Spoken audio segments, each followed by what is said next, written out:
نوح علیہ السلام نے 950 سال 9.5 صدیاں اپنی قوم پر محنت کی اور اللہ کی طرف بلایا۔ عجیب آزمائش تھی اس پیغمبر پر، اس نبی پر ایک عجیب آزمائش ہے۔ آزمائش یہ کہ 950 سال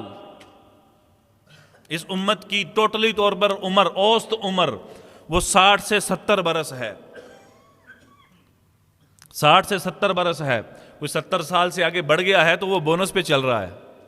وگرنہ اوسط عمر کتنی ہے؟ 60 سے 70 برس کے درمیان اوسط عمر اس امت کی یہ ہے۔ اور نوح علیہ السلام 950 سال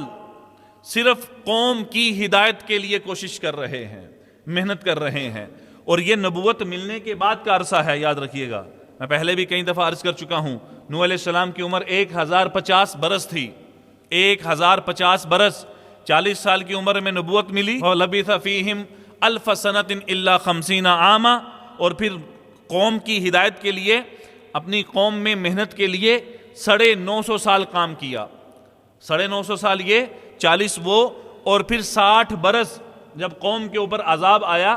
عذاب آنے کے بعد 60 برس تک زندہ رہے ہیں، تو یہ 1050 برس ہوئے۔ حضرت نوح علیہ السلام کی عمر 1050 سال، جس میں سے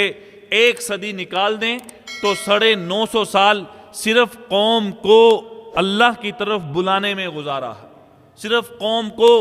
اللہ کا تعارف کروانے میں، اللہ کی طرف بلانے میں کہ اللہ کون ہے، اللہ کون ہے، کہ اللہ وہ جس نے تمہیں پیدا کیا، جس نے تمہارے لیے اتنی نعمتیں عطا کی، جو تمہارے لیے سارے نظام کو چلا رہا۔ یہی تعارف تھا نوح علیہ السلام کا، اور اسی تعارف میں نوح علیہ السلام کے 950 برس گزرے ہیں، 950 برس۔ اور قوم جب نوح علیہ السلام آتے تو وہ لوگ نوح علیہ السلام کو دیکھ کر دوڑ جاتے، نوح علیہ السلام ان کے پیچھے، وہ جہاں کہیں جاتے نوح علیہ السلام ان کے پیچھے پہنچ کر ان کو دعوت دے رہے، کبھی وہ دن کو، کبھی رات کو، کبھی انفرادی، کبھی اجتماعی، کبھی لوگ جمع ہوئے تو وہاں چلے گئے، کبھی میلہ لگا تو وہاں چلے گئے۔ اتنا پکارا، اتنا اللہ کی طرف بلایا نوح علیہ السلام نے، اتنا بلایا۔ لکھا ہے کتابوں میں کہ یہ نوح علیہ السلام پہلے وہ انسان ہیں، پہلے وہ نبی ہیں کہ جو قوم کے لیے اتنا تڑپتے تھے، اتنا روتے تھے کہ ان کی تڑپ اور ان کا رونا دھونا اتنا زیادہ تھا کہ 950 برس ایک آدمی روزانہ رونے میں گزارتا ہو اور آنکھوں سے آنسو بہتے ہوں، تو آپ اندازہ لگائیں ان کی آنکھوں کا کیا حال ہوگا، اور ان آنسو بہنے کی وجہ سے ان کے چہرے کے اوپر کیا صورتحال واقع ہوگی۔ لہذا کتابوں میں، تفسیر کی کتابوں میں لکھا ہے کہ نوح علیہ السلام پہلے وہ نبی کہ جن کے چہرے پر آنکھوں سے لے کر نیچے داڑھی تک 2 نالیاں بنی ہوئی تھی آنسو بہ بہ کر، یعنی اتنے آنسو بہائے کہ ان کے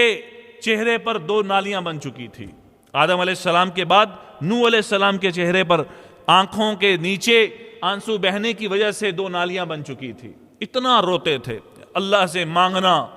قوم کے لیے، قوم کی ہدایت کے لیے، تو یہ نبیوں کا شیوا تھا، یہ نبیوں کا شیوا تھا۔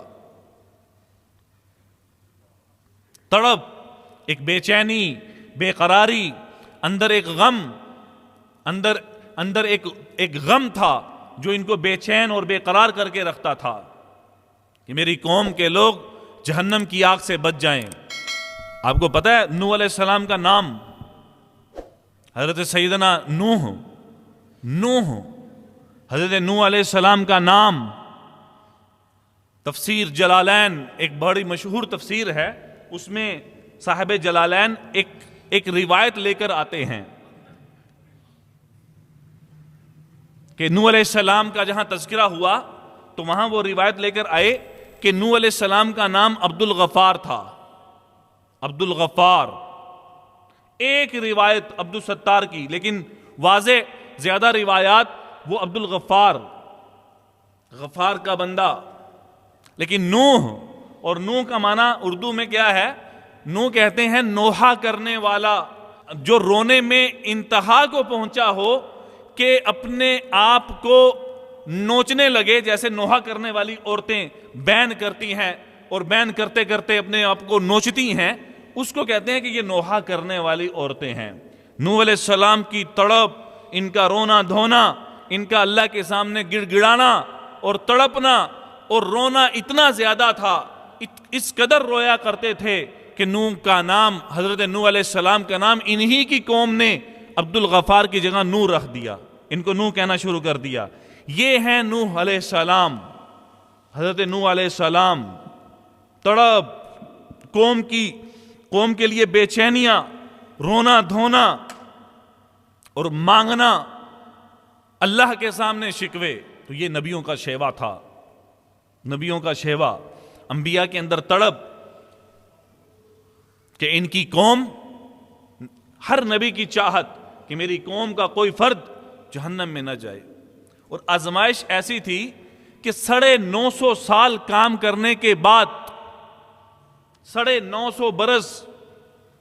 میں نے کہہ دیا آپ نے سن لیا، بڑا آسان ہے، 950 سال ایک قوم پر محنت کرنے کے بعد 80 یا 82 مسلمان ہو رہے ہیں، باقی تمام کفر کی حالت میں عذاب کے اندر مبتلا ہوئے اور ہلاک ہوئے۔ اللہ نے ایسا عذاب ڈالا اور ایسے عذاب میں مبتلا کیا کہ پانی اوپر سے بھی، نیچے سے بھی، پہاڑوں سے بھی، ایک تندور سے پانی ابلنا شروع ہوا، پھیلتا ہوا۔ اس پوری دھرتی کے اوپر شاید ہی کوئی ایسا خطہ ہو کہ جب نوح علیہ السلام کی قوم پر عذاب آیا تو اس عذاب کے اندر نہ پاکستان، نہ پاک و ہند، نہ افریقہ، نہ آسٹریلیا، زمین کا کوئی خطہ نہیں تھا جس پر اللہ نے پانی کا عذاب نہ مارا ہو۔ صرف جو کشتی میں سوار ہوئے نوح علیہ السلام کے ساتھ، صرف وہ بچے، ان کے ماں سوا تمام کو اللہ نے ہلاک کر دیا۔ اسی طرح نوح علیہ السلام کے بعد باقی انبیاء، کیا موسیٰ علیہ السلام کو دیکھیں،